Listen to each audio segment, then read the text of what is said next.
मोहतरम हाज़रीन,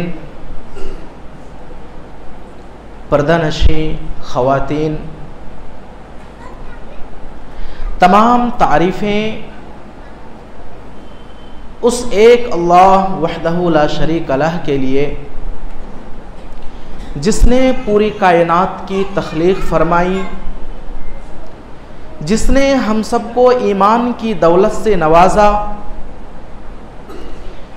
जिसकी तौफ़ीक़ और फ़ज़ल करम से हम इस दुनिया में चहल पहल कर रहे हैं। तमाम तारीफ़ें उस अल्लाह के लिए कि जिसकी तौफ़ीक़ से हम मुख्तलिफ़ किस्म की नेमतें खा रहे हैं। तमाम तारीफ़ व तौसीफ़ उस एक अल्लाह के लिए जिसने हमारे लिए ज़मीन को नर्म व नाजुक बनाया और ज़मीन में हम चल रहे हैं, फिर रहे हैं और खुश ऐश के साथ अपनी ज़िंदगी गुजार रहे हैं।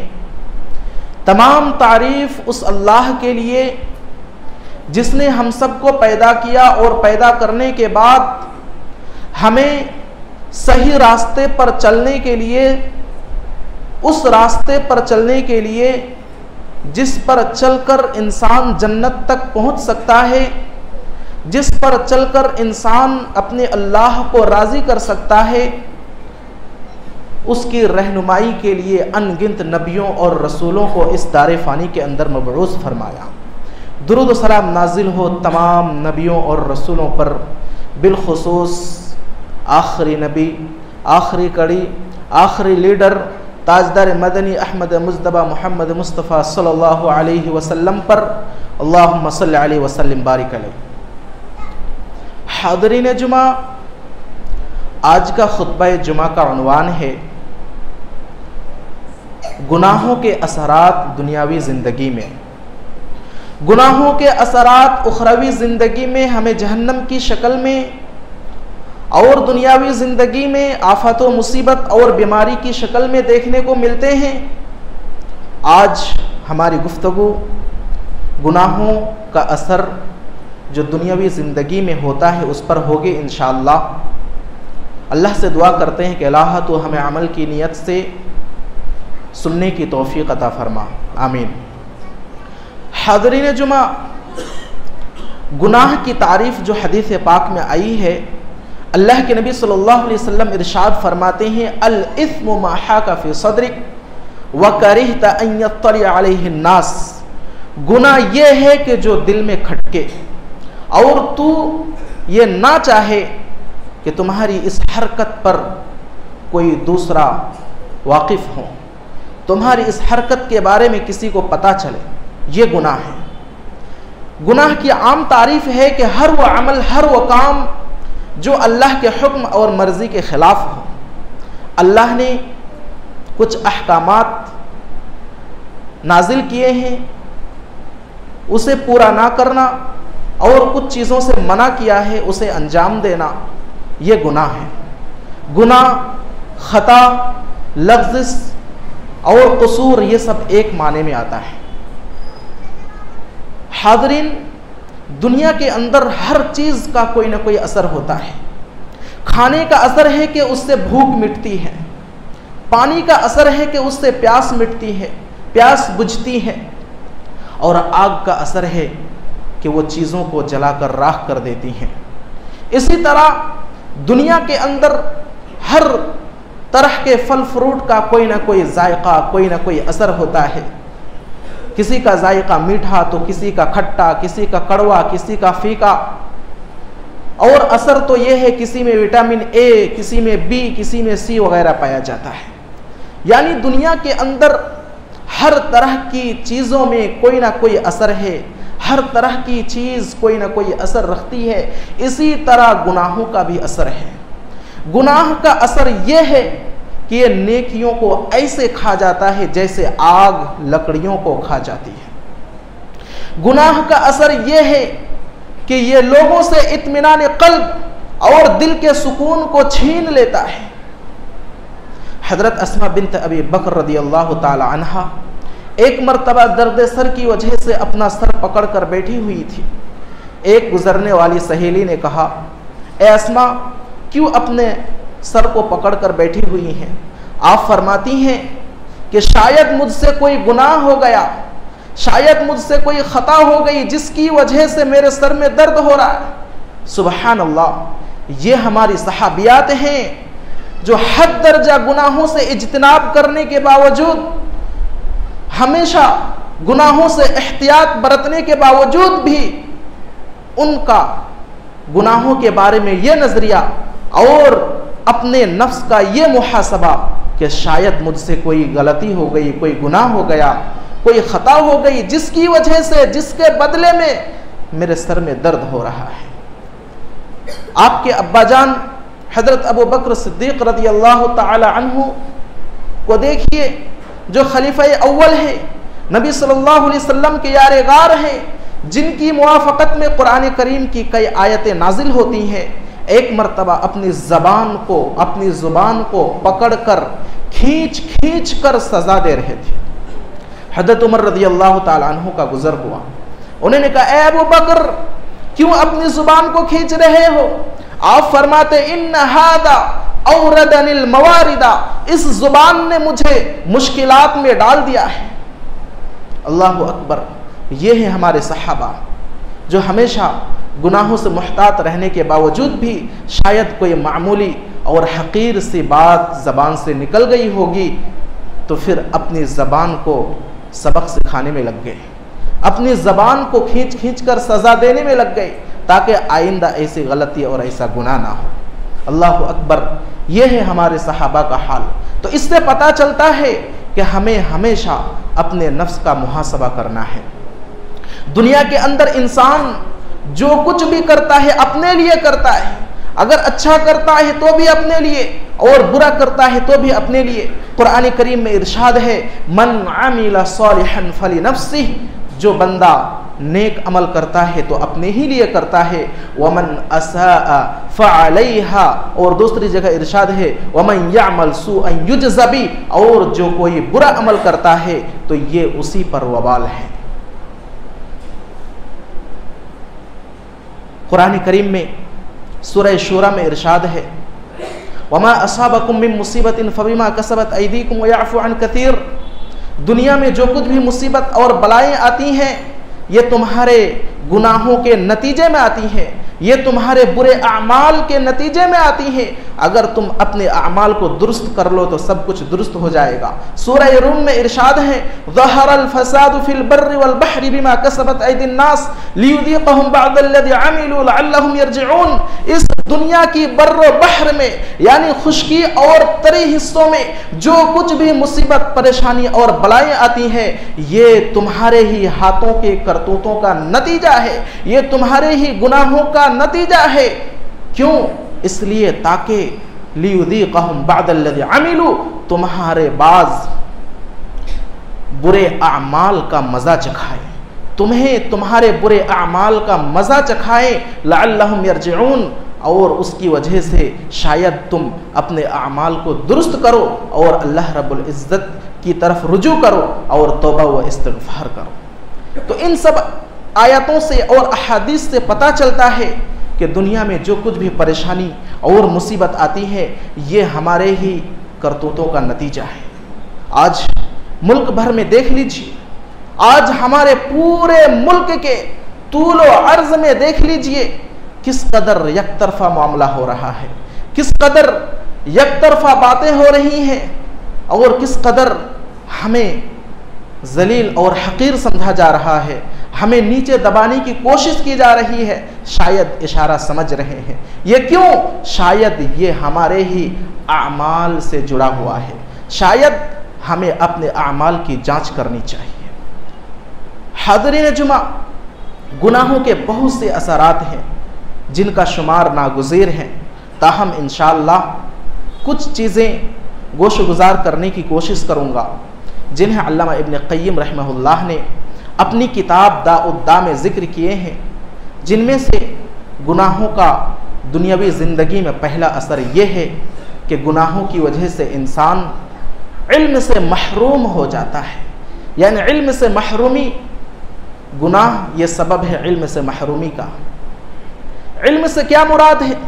इल्म से मुराद नफ़ा बख्श इल्म है। जब भी इल्म की बात आए तो इससे मुराद होता है नफ़ा बख्श इल्म। वो इल्म जो इंसान के लिए मुफीद हो, वो इल्म जो इंसान के लिए फ़ायदा मंद और सूदमंद हो। अगर कोई गुनाह करता है तो यह इल्म उसे हासिल नहीं हो सकता, क्योंकि इल्म यह अल्लाह का नूर है, और अल्लाह का नूर ऐसे दिल में जागुज़ी नहीं होता जो दिल गुनाहों में मुलव्विस। हज़रत इमाम शाफ़ी रहमतुल्लाह अलैह फरमाते हैं, शकौतु इला वकीअन सूअ हिफ्ज़ी, मैंने अपने उस्ताद जिनका नाम वकीअ है उन्हें अपनी कुन ज़हनी की शिकायत की कि ए मेरे उस्ताद, मेरा हाफिज़ा कमज़ोर है, मुझे याद नहीं हो रहा, जो कुछ मैं याद कर रहा हूँ वो भूल जा रहा हूँ, दिमाग से निकल जा रहा है। फ़अरशदनी इला तर्किल मआसी, तो उन्होंने नसीहत की कि तुम गुनाहों से दूर रहो, गुनाहों को छोड़ दो, मासियत से दूर हो जाओ। व अख़बरनी बिअन्नल इल्म नूरुन इलाही व नूरुल्लाहि ला यहदी लिआसी, और ये खबर दी और ये बताया कि देखो इल्म ये अल्लाह का नूर है, और अल्लाह का नूर ऐसे अल्लाह का नूर गुनहगार को हासिल नहीं होता। अगर कोई इल्म भी हासिल करता रहे और गुनाह भी करता रहे तो ये इल्म उसके लिए फ़ायदा मंद नहीं होगा, उसके लिए मुफीद नहीं होगा। आज देखिए, अभी हम हाल ही में अगर गुज़िश्ता ज़माने की तरफ नज़र दौड़ाते हैं, अभी हाल ही में 2-3 साल कबल, तो हमें पता चलता है कि कई ऐसे सारे लोग जिन्होंने इल्म हासिल किया, यानी इल्म भी हासिल करते रहे, गुनाहों के साथ साथ रिश्वतखोरी भी करते रहे, और ना जाने कौन कौन से गुनाह करते रहे, ये इल्म खुद ही उसके लिए वबाल जान बन गया। इल्म से वो मुर्तद हो गया, यानी सही तौर पर, हकीकी तौर पर नहीं समझ पाया क्या चीज़ है और क्या चीज़ नहीं है, यहाँ तक कि मुर्तद हो गया। कुरानी आयतों को भी निकालने की कोशिश की, वो खुद ही दीन इस्लाम से खारिज हो गया। कई ऐसी मिसालें मौजूद हैं। अल्लाह रब्बुल इज़्ज़त फरमाते हैं, यरफ़इल्लाहुल्लज़ीना आमनु मिनकुम वल्लज़ीना ऊतुल इल्म दरजात, हमने अहले इल्म और अहले ईमान के दरजात को बुलंद फरमाया है। तो कौन सा अहले इल्म? वो अहले इल्म जिसके पास नफ़ा बख्श इल्म हो, ना कि वो अहले इल्म जो उसे मुर्तद होने से ना बचा सके, वो इल्म जिससे वो अल्लाह का कुर्ब ना हासिल कर सके, वो इल्म जिससे वो मारिफत इलाही ना हासिल कर सके, वो इल्म जिससे वो नबी की शान को ना समझ सके, वो इल्म जिससे वो सहाबा और अहले बैत की अज़मत को ना समझ सके, बल्कि हकीकी और नफ़ा बख्श इल्म वो है जिससे अल्लाह का तक़र्रुब हासिल हो, अल्लाह का तक़वा हासिल हो। ये गुनाह का असर है कि गुनाह से इल्म, नफ़ा बख्श इल्म हासिल नहीं होता। गुनाह का एक दूसरा असर है कि इससे इबादत की तौफीक छिन जाती है। वदीक़तन वज़ुल्मतन फ़िल क़ल्ब, दिल में तारीकी छा जाती है, अच्छाई और बुराई के दरमियान तमीज़ करने की ताकत सल्ब हो जाती है, ख़त्म हो जाती है, अच्छी बातों को एक्सेप्ट करने की ताकत बिल्कुल ख़त्म हो जाती है, इबादतों में दिल नहीं लगता, वादो नसीहत सुनने में दिल नहीं लगता, यानी गुनाहों से इबादत की तौफीक छिन जाती है। अल्लाह के नबी सल्लल्लाहु अलैहि वसल्लम इरशाद फरमाते हैं कि जब कोई बंदा गुनाह करता है तो उसके दिल में एक सियाह धब्बा लग जाता है।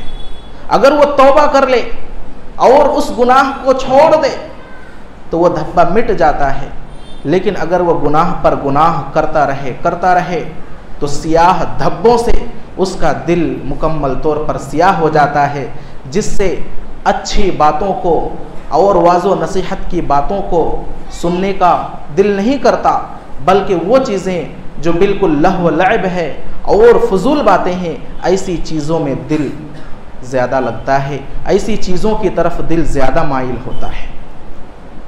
तो इससे मालूम हुआ कि गुनाह का एक असर ये है, दुनियावी असर, कि इससे इबादत की तौफीक छिन जाती है। गुनाहों का तीसरा असर यह है कि जो दीनदार लोग हैं, मुत्तकीन लोग हैं, सालिहीन लोग हैं, अइम्मा हैं, उलमा है, ऐसे लोगों के ताल्लुक से दिलों में नफरत, बुग़्ज़ और हसद बैठ जाता है। मुत्तक़ियों के बारे में अल्लाह रब्बुल इज़्ज़त ने फरमाया, इन्ना लिल मुत्तक़ीन मफ़ाज़ा, मुत्तक़ियों के लिए कामयाबी है। सालिहीन के बारे में अल्लाह रब्बुल इज़्ज़त ने फरमाया, उलाइका अल्लज़ीना अनअमल्लाहु अलैहिम मिनन नबिय्यीना वस्सिद्दीक़ीना वश्शुहदाई वस्सालिहीन, के सालिहीन पर अल्लाह रब्बुल इज़्ज़त का बड़ा इनाम व इकराम है। और उलमा के बारे में तो ये है कि अल उलमा वरसतुल अंबिया, उलमा ये अंबिया के वारिस हैं। उलमा के बारे में तो ये है, कुल हल यस्तविल लदीना यअलमून वल्लदीना ला यअलमून, कि अहले इल्म और गैर अहले इल्म कभी बराबर नहीं हो सकते। मगर ऐसे लोगों के ताल्लुक से अगर दिलों में नफरत बैठ जाए, ये गुनाहों का असर है। ऐसे लोगों को अगर तनकीदी निगाहों से देखा जाए, ये गुनाह का असर है। क्योंकि उलमा का बड़ा मकाम है, जो अंबिया का मिशन था उसी मिशन को आगे उलमा बढ़ा रहे हैं। अब कोई नबी आने वाला नहीं है, अब ये उलमा ही उनके मिशन को आगे बढ़ा रहे हैं। मगर आज क्या देखा जा रहा है, उलमा के सामने, अइम्मा के सामने अपनी ज़बान दराजी को मर्दानगी समझी जा रही है और आला ज़र्फ़ी समझा जा रहा है कि हाँ हमने बहुत कमाल कर दिया, उनके सामने अपनी ज़बान को दराज कर दिया, उनके सामने अपनी आवाज़ को बोलने की ताकत हो गई। अल्लाहु अकबर। एक मरतबा हज़रत अबू बकर उमर रज़ियल्लाहु अन्हुमा की आवाज़ नबी सल्लल्लाहु अलैहि वसल्लम की आवाज़ पर बुलंद हो गई, तो फ़ौरन अल्लाह रब्बुल इज़्ज़त ने आयत उतार दी, या अय्युहल्लज़ीना आमनू ला तरफ़अू अस्वातकुम फ़ौक़ सौतिन नबी वला तजहरू लहू बिलक़ौलि कजहरि बअदिकुम लिबअदिन अन तहबता अमालुकुम व अंतुम ला तशउरून, कि ए ईमान वालो, तुम अपनी आवाज़ को नबी की आवाज़ पर बुलंद ना करो। इसी तरह तुम जिस तरीके से आपस में एक दूसरे से बात करते हो, एक दूसरे को बुलाते हो कि इधर आ जाओ, उधर चले जाओ, वहाँ जाओ, ऐसा करो, ये करो, इस तरीके से भी नबी सल्लल्लाहु अलैहि वसल्लम से बात ना करो, वरना वअन तहबता अमालुकुम व अंतुम ला तशउरून, तुम्हें पता भी नहीं चलेगा और तुम्हारे सारे आमाल मलियामेट हो जाएंगे, हलाको बर्बाद हो जाएंगे। ये नबी सल्लल्लाहु अलैहि वसल्लम के बारे में है। तो जो नबी का तरीक़ा था वही अब उलमा का तरीक़ा है। जो नबी का तरीक़ा था मिशन को आगे बढ़ाना, अब उलमा नबियों की मिशन को आगे बढ़ा रहे हैं। लिहाजा अगर कदर की निगाह से देखेंगे, अदब की और मोहब्बत की निगाह से उलमा को देखेंगे तो सवाब भी मिलेगा। क्यों? इसलिए कि उलमा का मकाम है कि उलमा ये अंबिया के वारिस हैं। तो ये गुनाहों का तीसरा असर है कि अगर उलमा के ताल्लुक़ से, अइम्मा के ताल्लुक़ से, नेक लोगों के ताल्लुक़ से दिलों में नफ़रत और बुग़्ज़, हसद बैठ जाए, कीना कपट आ जाए, तो ये गुनाहों का असर है। लिहाजा अपने दिल में झांकने की ज़रूरत है। गुनाहों का चौथा असर है कि रिज़्क़ से महरूम हो जाता है, यानी गुनाह ये रिज़्क़ से महरूमी का सबब है। इन्नल अब्द ला युहरमुर रिज़्क़ बिज़्ज़ंबि युसीबु, कि गुनाह की वजह से बंदा रिज़्क़ से महरूम हो जाता है। वदीक़तन फिर रिज़्क़, और रिज़्क़ में तंगी होती है। अल्लाह के नबी सल्लल्लाहु अलैहि वसल्लम के दौर में काना अख़वानी अला अहद नबी सल्लल्लाहु अलैहि वसल्लम, नबी सल्लल्लाहु अलैहि वसल्लम के दौर में दो भाई थे। फ़काना अहदुहुमा यअती इला नबी सल्लल्लाहु अलैहि वसल्लम, उनमें से एक भाई नबी सल्लल्लाहु अलैहि वसल्लम के पास आता था और इल्म दीन सीखता था। वल आखिर मुहतरिफ, और दूसरा कोई पेशावर कारीगर था। फशकल मुहतरिफ अखाहु इला नबी सल्लल्लाहु अलैहि वसल्लम फ़क़ाल लअल्लक तर्ज़ुक़ु बिह, तो जो पेशावर कारीगर भाई है उसने नबी सल्लल्लाहु अलैहि वसल्लम से शिकायत की कि अल्लाह के नबी सल्लल्लाहु अलैहि वसल्लम, वो मेरा भाई आपके पास जाता है और इल्म हासिल करता है, आपकी खिदमत करता है, मगर मेरे काम में हाथ नहीं बटाता और वो कोई भी काम नहीं करता। तो अल्लाह के नबी सल्लल्लाहु अलैहि वसल्लम ने इरशाद फरमाया, लअल्लक तर्ज़ुक़ु बिह, शायद कि उसी की वजह से तुम्हें रिज़्क़ मिल रहा है। यानी तुम जो काम कर रहे हो शायद उसमें कभी गुनाह खता हो जाती है, मगर तुम्हारा भाई नेक अमल कर रहा है, उस नेकी की बदौलत और उसकी बरकत की वजह से शायद तुम्हें रिज़्क़ मिल रहा है। तो मालूम हुआ कि नेकी की वजह से हमें रिस्क मिलता है और गुनाहों की वजह से रिस्क से महरूमी होती है। गुनाहों का पांचवा असर यह है, और इसी में अगर एक चीज़ और ऐड करेंगे जो कुरान करीम में एक बड़ी लंबी फहरिस्त के साथ और उसका एक बड़ा टॉपिक आया है कारून का। कारून, इन्ना कारून काना मिन कौमि मूसा फबगा अलैहिम व आतैनाहु मिनल कुनूज़ मा इन्न मफातिहहु लतनू बिल उस्बति उलिल कुव्वा, कि कारून ये मूसा अलैहिस्सलातु वस्सलाम के ज़माने का एक बहुत ही बड़ा रईस और दौलतमंद शख्स था।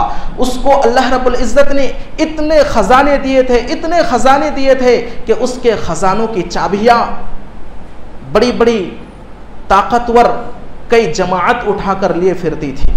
इतनी उसे दौलत अता हुई थी, इतनी दौलत अता हुई थी, मगर अपनी दौलत पर इतराता था, तकब्बुर करता था, उसे गुरूर हो गया था अपनी दौलत पर।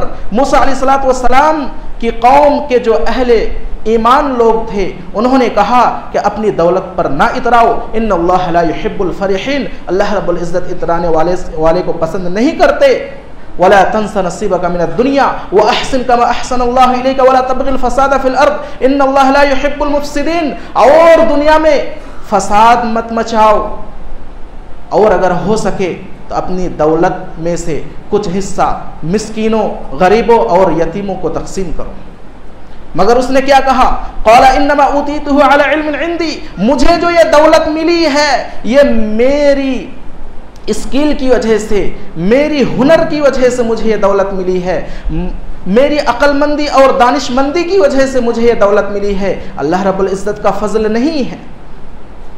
जब वो कौम में निकलता था तो जो दुनियादार लोग होते थे वो लोग कहते थे या लैत लना मिस्ल मा ऊतिया कारून, यानी इस कदर कारून सज धज कर निकलता था। फ़खरज अला कौमी फी ज़ीनती, इस कदर सज धज कर निकलता था, सोने की चीज़ों को पहन करके निकलता था कि जो अहले दुनिया होते थे, दुनियादार लोग होते थे, ये लोग रश्क करते थे और कहते थे या लैत लना मिस्ल मा ऊतिया कारून इन्नहु लदु हद्दिन अज़ीम, काश के हमें भी कारून जैसी दौलत अता हो जाती तो हम भी इसी तरह गुलछर्रे उड़ाते, ऐशो इशरत करते, बहुत ही ये खुशकिस्मत इंसान है, वो ऐसा कहते थे। वक़ाल अल्लज़ीना उतुल इल्म वैलकुम सवाबुल्लाह खैरुल लिमन आमन व अमिल सालिहा, मगर जो लोग मुत्तकी थे वो लोग कहते थे नहीं नहीं, ये तो दौलत है, ये तो दुनियावी चीज़ है, ये तो फना हो जाने वाली चीज़ है, असल दौलत तो ईमान की दौलत है। फ़ख़सफ़ना बिही व बिदारिहिल अर्द फमा कान लहू मिनल मुंतस फमा कान लहू फ़िअतुन व मा कान लहू मिनल मुंतसिरीन। अल्लाह रब्बुल इज़्ज़त फरमाते हैं कि हमने कारून को उसकी दौलत समेत धंसा दिया और उस वक्त कोई ऐसी कौम ना थी जो उसकी मदद कर सकती थी। तो इससे पता चलता है कि गुनाहों की वजह से रिज़्क़ से महरूमी हो जाती है, गुनाहों की वजह से इंसान रिज़्क़ से महरूम हो जाता है। लिहाजा हमें अपने गिरेबान में झांकने की ज़रूरत है। हाज़रीन, गुनाहों का एक पांचवा असर है कि गुनाहों की वजह से दुनिया में दुनियावी आफतों, मुसीबत, बलाएं और परेशानियां आती हैं, और इसकी दो शक्लें हैं। पहली शक्ल तो ये है कि ये बतौर आजमाइश आती हैं, और दूसरी शक्ल ये है कि ये गुनाहों के असरात में से है।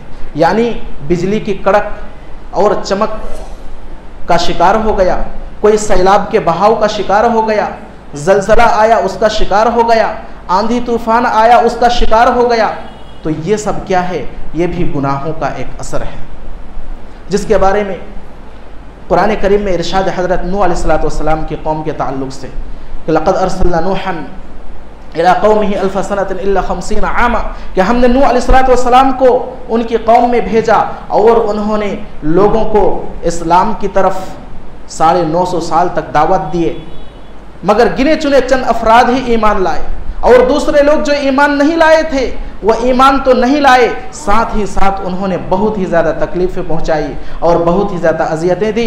तो अल्लाह रब्बुल इज़्ज़त फरमाते हैं फ़अख़ज़हुमुत तूफ़ान व हुम ज़ालिमून, तूफ़ान आया, आंधी आई, आसमान से भी पानी बरसने लगा और नीचे से भी पानी उबलने लगा और सारे लोग हलाको बर्बाद हो गए, मलियामेट हो गए, मगर जो लोग ईमान वाले थे हमने उन्हें कश्ती में सवार करके बचा लिया।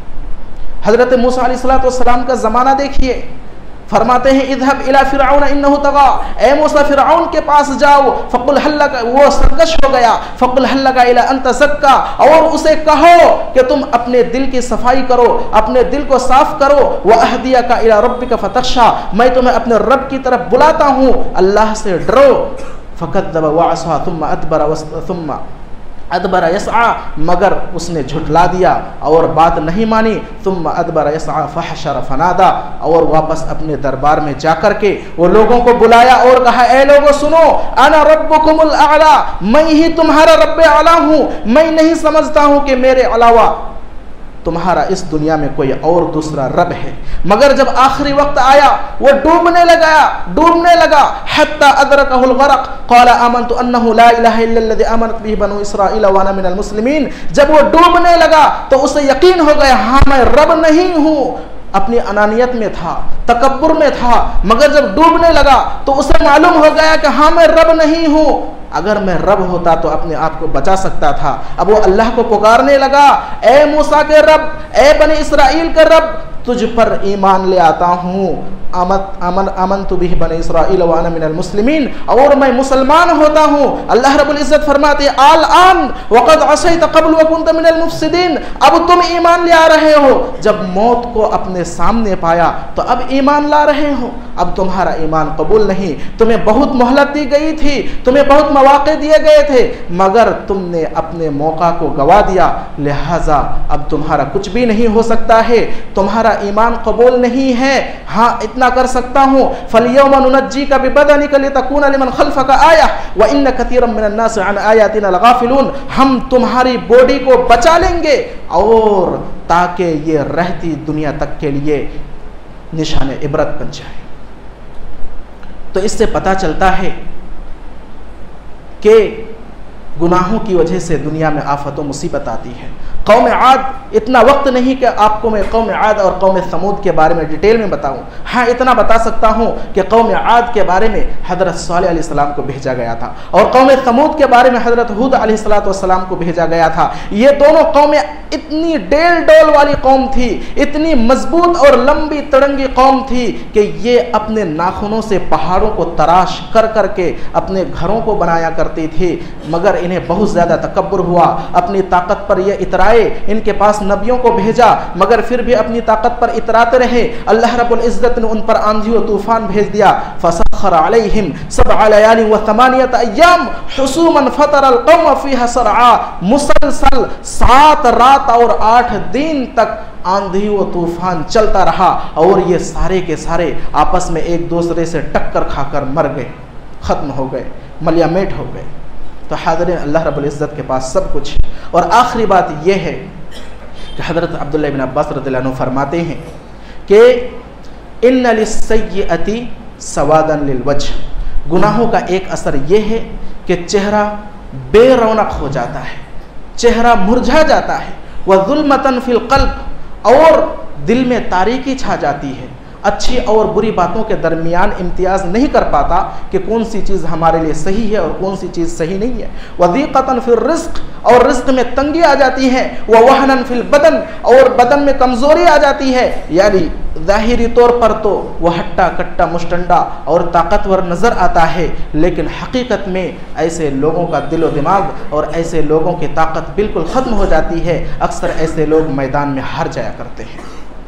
वह बुग़्दतन फ़ी क़ुलूबिल ख़ल्क़, और मखलूक के दिलों में नफ़रत बैठ जाती है। मखलूक तो मखलूक, खुद अपने अहलो अयाल के दिलों में बुग़्ज़ और नफ़रत बैठ जाती है, अपनी औलाद के दिलों में बुग़्ज़ और नफ़रत बैठ जाती है। औलाद का नाफरमान होना यह भी गुनाहों का असर है। औलाद का नाफरमान मुती व फरमा बरदार होना यह अल्लाह रब्बुल इज़्ज़त की जानिब से एक नेमत है, और अगर औलाद नाफरमान हो जाए तो यह ज़हमत है। तो इससे पता चलता है कि गुनाहों का एक असर यह भी है कि औलाद नाफरमान हो जाए।